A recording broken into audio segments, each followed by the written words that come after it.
Hello guys, welcome to another video of stock market friends. Yajur fibres limited guys एक upcoming IPO आज के दिन open हो रहा है, जानेंगे complete analysis, business model, financial condition, performance, GMP कितना चल रहा है, लिस्टिंग कितना मिलेगा, अप्लाई करिए या फिर फाइनल डिसीजन क्या लेना चाहिए, इन सभी पॉइंट्स को डिस्कस करेंगे। चलिए फ्रेंड्स वीडियो स्टार्ट करते हैं। और जो भी फाइनल डिसीजन लीजिएगा गाइस अपने रिस्क पर ही लीजिएगा, ये कोई रिकमेंडेशन वीडियो नहीं है। आईपीओ आज के दिन 7 जनवरी ओपन हो रहा है, 9 जनवरी क्लोज किया जाएगा, मतलब 3 डे आईपीओ है।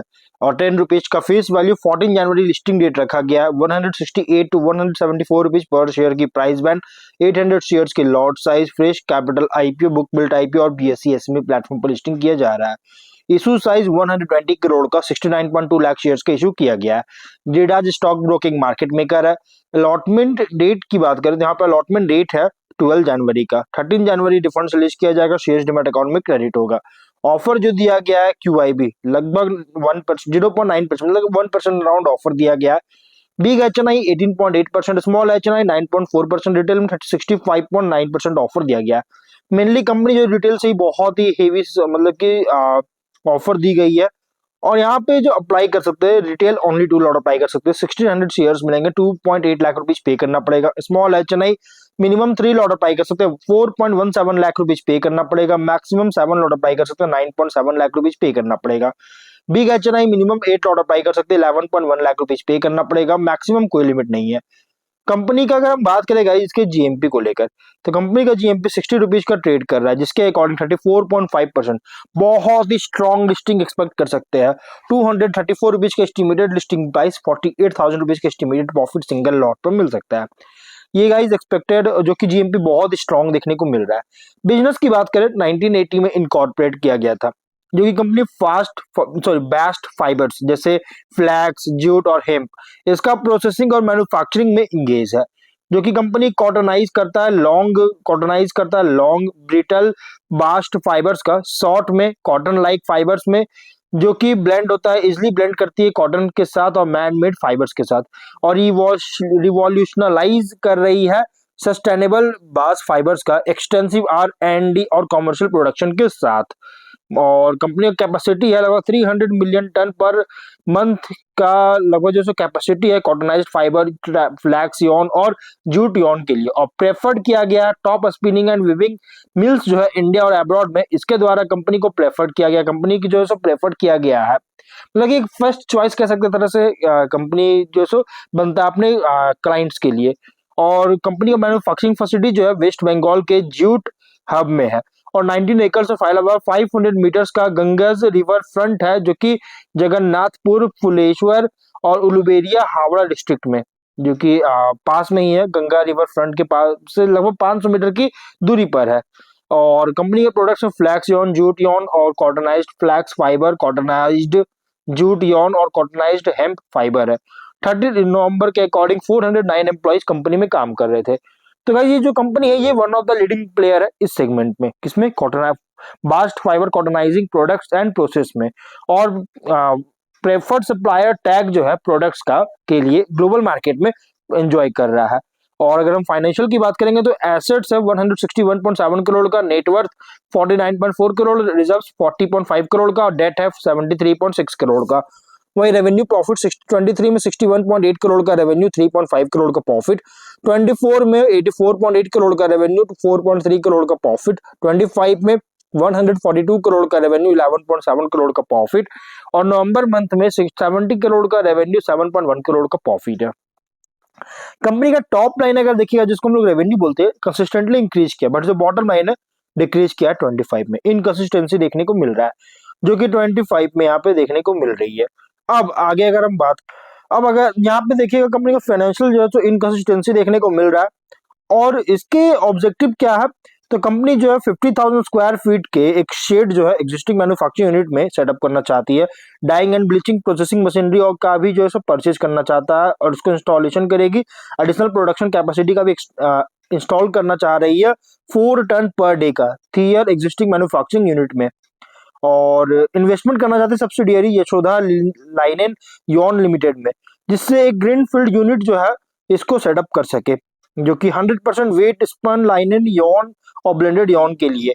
और वर्किंग कैपिटल रिक्वायरमेंट को फंड करेगा, जनरल कॉर्पोरेट पर्पस के लिए फंडिंग चाहती है। अगर रेशियोज की बात करेंगे तो ROE 27, RONW 27.6, ROCE 17.1%, PAT और एबिटा मार्जिन 8.3 13.4% का, और डेट इक्विटी 1.3 टाइम का, PB ratio 8.8, P ratio 23.5 time का। प्रोमोटर होल्डिंग है 100% प्री आईपीओ, पोस्ट आईपीओ 69.5% का। मार्केट कैप 395 करोड़ के अराउंड होगा। कंपनी के प्रोमोटर है आशीष कंकारिया, श्रुति ए कंकारिया, अंबिका कैपिटल मार्केट लिमिटेड और gold view financial services limited इसके प्रोमोटर है। और अगर हम बात करें इस कंपनी के आगे अगर देखा जाए तो इसके फाइनल डिसीजन क्या लेना चाहिए, देखिए इस पर डिसाइड होगा गाइस इसके स्वॉट में। अगर स्ट्रेंथ देखिएगा तो टेक्सटाइल और फाइबर सेगमेंट में ऑपरेट हो रहा है, लाइकली फोकस्ड है यॉन्स फाइबर्स और उससे रिलेटेड टेक्सटाइल प्रोडक्ट्स के सब मैन्युफैक्चरिंग सप्लाई में। टेक्सटाइल इंटरमीडिएट्स जैसे फाइबर्स जो कि एसेंशियल होता है इन एपरल, होम टेक्सटाइल और इंडस्ट्रियल फैब्रिक्स के लिए इनपुट, एसेंशियल इनपुट होता है। इसके कारण जो की मार्केट में जो स्टेबल डिमांड है ये दे रही है। और कंपनी जो है सो स्कोप कर सकता है बोथ डोमेस्टिक टेक्सटाइल मिल्स और एक्सपोर्ट मार्केट दोनों कैटर करने का जो सो स्कोप दे सकती है अगर प्रोडक्शन क्वालिटी और वॉल्यूम कॉम्पिटिटिव होता है तो।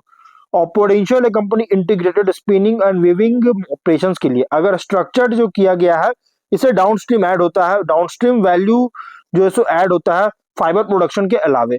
लेकिन वीकनेस भी है, लाइकली बहुत ही स्मॉलर स्केल है अगर कंपेयर के लार्ज एस्टैब्लिश टेक्सटाइल और फाइबर मैन्युफैक्चरर से, जो कि इसके नेगोशिएटिंग पावर को और स्केल इकोनॉमीज को लिमिट कर सकता है।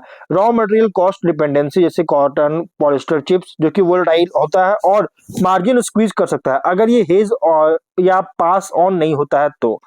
टेक्सटाइल और फाइबर बिजनेस जो है ये भी टेंड है कैपिटल और वर्किंग कैपिटल इंटेंसिव पर, जैसे इन्वेंट्री, रिसीवेबल, मशीनरी साइकिल्स जो कि कैश फ्लो पर वेट डाल सकता है। और ब्रांड विजिबिलिटी, क्लाइंट बेस भी लिमिटेड हो सकता है अगर लार्ज टेक्सटाइल इंटरमीडिएट प्रोड्यूसर से कंपेयर करेंगे, क्यों, क्योंकि कंपनी छोटी है इसकी वजह से। लेकिन अपॉर्चुनिटीज भी है जैसे value added fibres, specialised yarns of performance textiles का, एपरल, मेडिकल और इंडस्ट्रियल होम टेक्सटाइल गारमेंट्स में डिमांड जो है ग्रो कर रही है। और कंपनी है वैल्यू एडेड प्रोडक्ट्स को जैसे blended fibres, technical textile, sustainable material offer जो कर रहा है, जो कि रिसाइकल फाइबर्स, इसको ऐड करने के लिए पोटेंशियल भी है कंपनी। और कंपनी जो एक्सपोर्ट मार्केट में स्ट्रेटेजिक टाइप्स किया जा रहा है गारमेंट मैन्युफैक्चरर्स के साथ और एक्सपोर्ट मार्केट में एक्सपेंशन कर रही है, जिससे ऑर्डर बुक को एनहांस कर सकती है, जिससे अपॉर्चुनिटी मिल सकता है। बैकवर्ड और फॉरवर्ड इंटीग्रेशन जो कि स्पिनिंग, वेविंग एंड नेटिंग के कारण जो है मार्जिन को इंप्रूव कर सकता है अगर एग्जीक्यूशन अच्छी तरह से करता है तो पोस्ट लिस्टिंग। और थ्रेट अगर देखा जाए तो कमोडिटी प्राइस वोलेटिलिटी जैसे कॉटन पॉलीमर फीड स्टॉक जो कि मार्जिन को कंप्रेस कर सकता है अगर कॉस्ट बायर्स पर पास डाउन नहीं कर पाता है तो। अगर कॉस्ट इंक्रीज होता है और उसको बायर्स पर पास डाउन नहीं कर पाता तब। इंटेंस कंपटीशन है लार्ज टेक्सटाइल फाइबर प्रोड्यूसर से, इंपोर्टर से, जिनका स्केल और प्राइसिंग एडवांटेज मिलता है बड़ी कंपनीज को। इकोनॉमिक स्लो डाउन अगर होता है की कंज्यूमर मार्केट्स में तो गाइस एंड प्रोडक्ट्स के लिए डिमांड को रिड्यूस कर सकता है, जिससे अपस्ट्रीम फाइबर डिमांड को अफेक्ट करेगा। और रेगुलेटरी और एनवायरमेंटल कॉम्प्लायंस भी है जो कि टेक्सटाइल प्रोसेसिंग से रिलेटेड होता है और इसके कारण ऑपरेशन कॉस्ट को इंक्रीज कर सकती है। पीयर कॉन्टेक्स्ट में अगर हम बात करें तो लार्ज फाइबर और यॉन प्रोड्यूसर से कंपेयर करेंगे तो यजूर फाइबर्स जो है ये स्मॉलर है लेकिन फोकस ज्यादा किया जा रहा है और इसका एडवांटेज लाई कर रहा है, डिपेंड करता है लोकल मार्केट रिस्पॉन्सिवनेस पर। लेकिन इसका स्केल और ब्रांड स्ट्रेंथ का कमी होने के कारण थोड़ा सा इम्पैक्ट कर सकता है।